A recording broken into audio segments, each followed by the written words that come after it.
But it allows us to see the chest. And we always leave, kind of an odd thing, but we usually leave the nipples and the navel so that you still have some surface landmarks that you would recognize when you're looking at the various muscles that are lying around them. So we also see the bottom of the rib cage here, and so what we're looking at the top, of course, the one muscle that most everybody is already familiar with is this muscle here. This is the pectoralis major.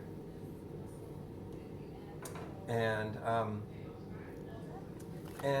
if we were to pull it here, pectoralis major, it actually comes and inserts onto the shoulder, but we've cut it open so that you can look underneath.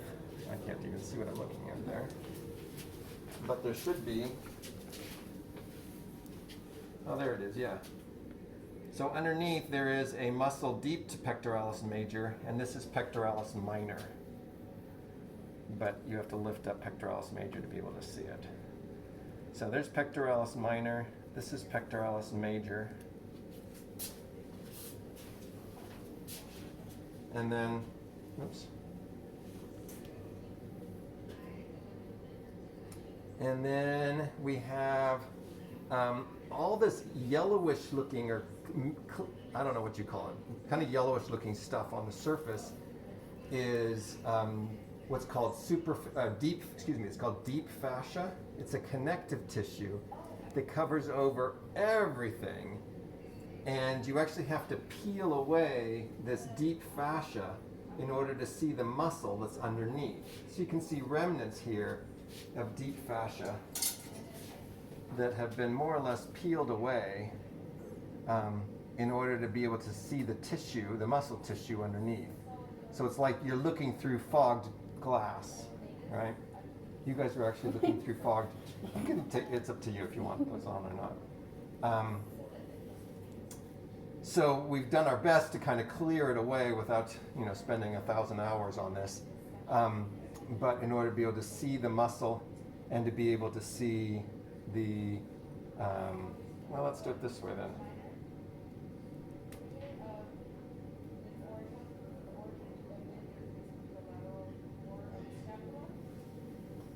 Can you hear me now? Yeah, I can hear you now. Okay, so I'm talking about the the deep fascia. Superficial fascia is your hypodermis. We saw a little bit of the hypodermis here on the underside of the skin, a little bit of fat adipose still built up in here. You can see the adipose over on this side, a little bit of it. And then on the surface of all the muscles is this stuff called deep fascia.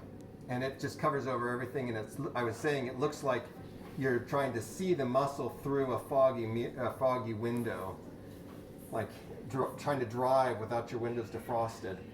So a lot of it's been peeled away here in order to see the muscle tissue underneath, which is this, I don't know, more flesh-colored stuff, I guess you would say.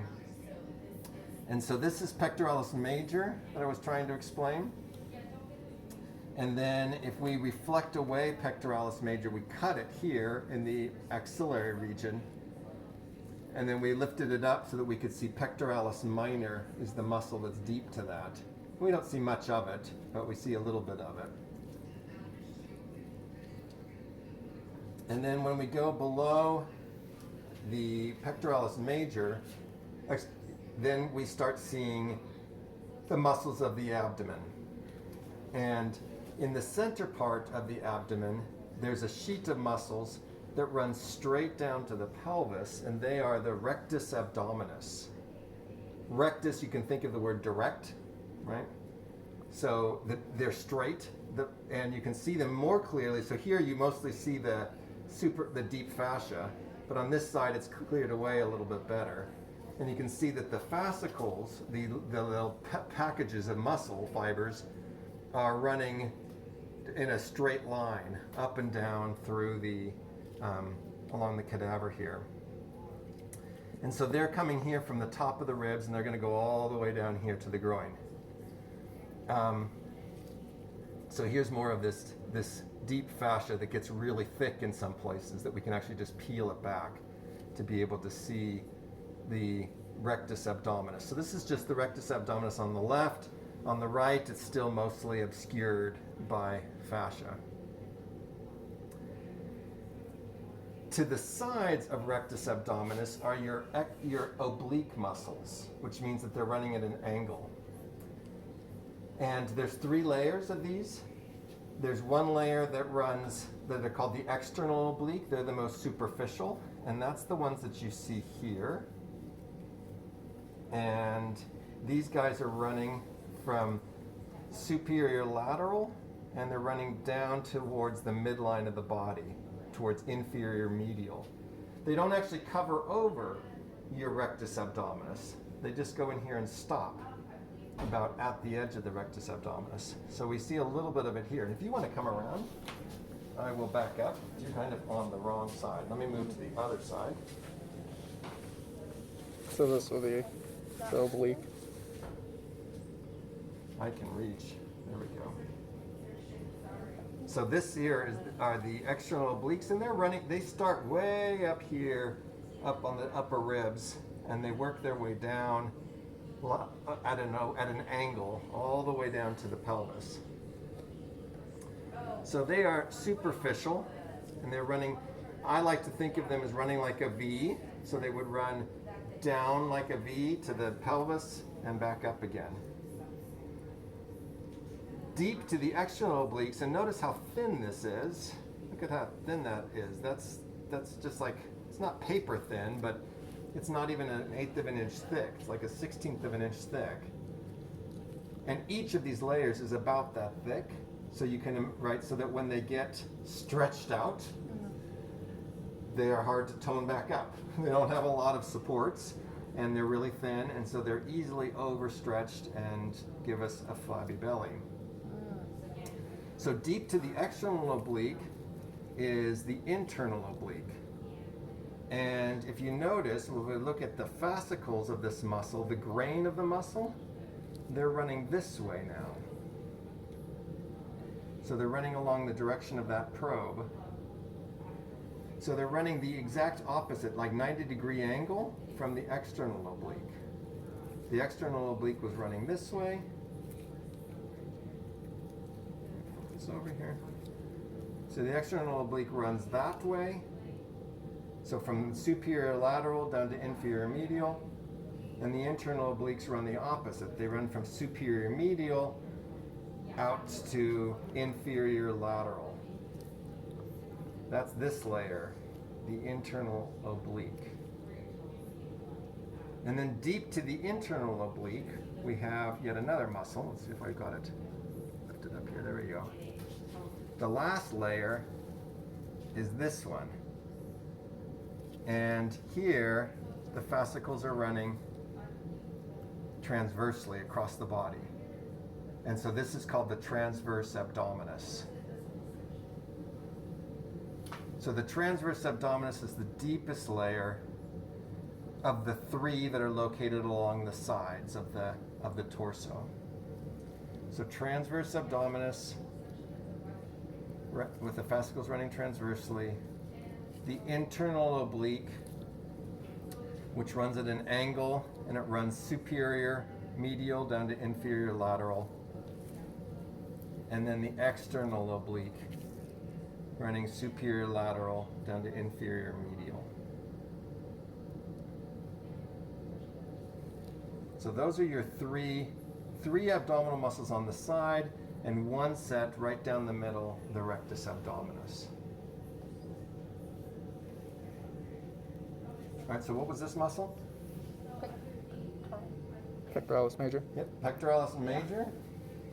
And what is this one? Abdominal rectus. Backwards, but rectus abdominis. Rectus. It is an abdominis. It is rectus. It's rectus. It's straight. So rectus abdominis. And then what about this one here? Transverse abdominis. Yep, transverse abdominis. And then we have the next one.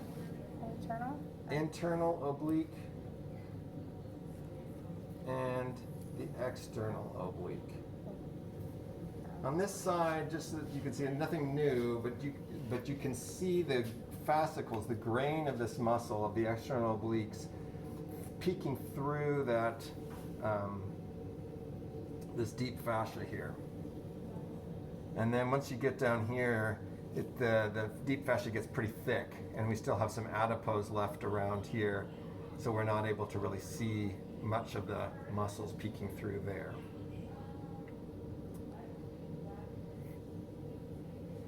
All right, now I'm going to do this in the axillary region, just around the inferior border here of the what did I say this muscle is? Pectoralis major. I haven't had my coffee. Pectoralis major. So right around there, there's a muscle that runs here, and it's going to be this muscle here, and it has these serrated edges to it.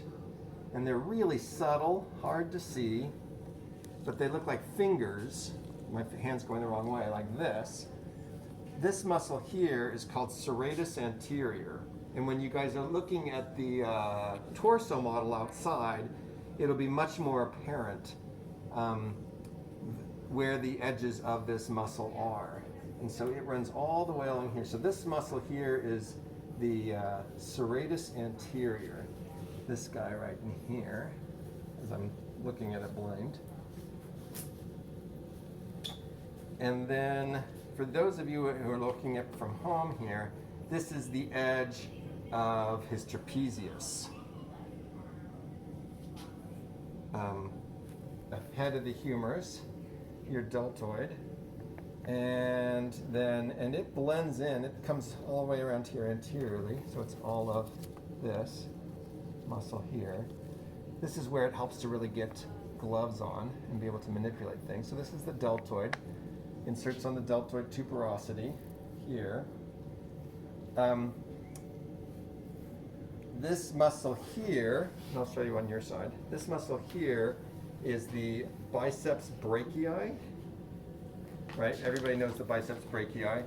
It's pretty wimpy, but you know, this is an 80-year-old guy, so he wasn't trying to impress anybody anymore. And so here's biceps brachii on this side. It's the anterior most muscle of the forearm. It has two heads. You can see the two separations there of the two heads, and you guys here can probably see the two separations here of the two heads of the biceps brachii. One here.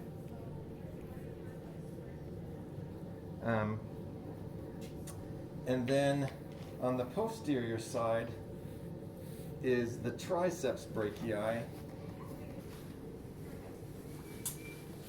So it's this muscle. And then in between the triceps brachii and the biceps brachii is this muscle. And this muscle looks, for all the world, like it is still, like it's part of the deltoid coming down. And it's separate, it stops here. It's not including, it doesn't include this, so it's this muscle here. This muscle is your brachialis. So there's the biceps brachii here. Then sort of deep and lateral to that is the brachialis muscle. And then the triceps brachii is posterior to that. So, what was this one? Triceps? Triceps. Yeah, triceps brachii. This muscle here, following my thumb along that line here, that blends in, yeah, brachialis, blends in with the deltoid, and then this is your biceps brachii.